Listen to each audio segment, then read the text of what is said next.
Okay, question number 3 talks about a circle. Let's take a moment to do a quick review of the parts of a circle. The distance from the center to the outside edge of the circle is the radius. You could almost think of that like the spoke of a wheel. The distance from one edge to the other edge passing through the center is called the diameter. Not the diameter, kind of looks like that phonetically, but the diameter.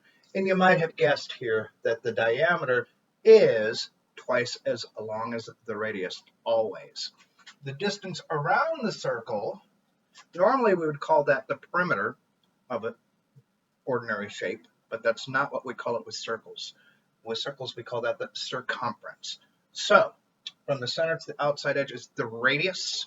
All the way across the circle, passing through the center, is the diameter. And then the distance around the entire outside edge of the circle is called the circumference. I'm going to pause and then take a look at the actual question. In this particular question, they have a gentleman who's installing a drain. They tell you from edge to edge that it's 4.8 inches, so they're giving you the diameter. One thing to keep in mind is with any circle, if you know the radius, you can figure out whatever you need to know, whether it's the area or the circumference.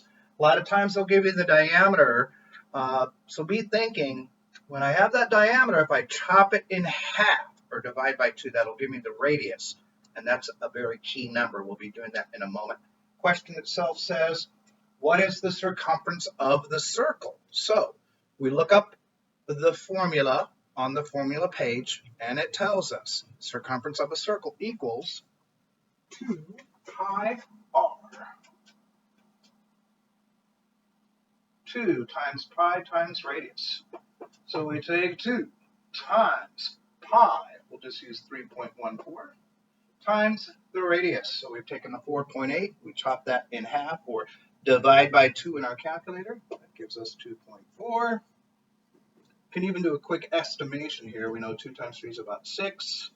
6 times 2.5 would be 12 plus 3, about 15. Let's punch this into our calculator. So when we punch it in, we get the exact number of 15.072. The question asks, what is the answer to the nearest tenth of an inch? When we're talking tenth, we're talking this place right here. So we look to the spot immediately to the right. If that is 5 or above, it's going to bump this up by 1. That's what's happening here. We get 15.1. That is our final answer here. That corresponds with choice B. And that's our final answer. So we looked up the formula for circumference. We plugged in the appropriate numbers and we worked it out. We did have to take that diameter and chop it in half. Could have used the diameter if we wanted to. As you can see, it would have eliminated that. So it would have just been 2 pi r. It would have just been diameter times radius. Excuse me, I meant to say diameter times the pi. So final answer question 3 is B, 15.1.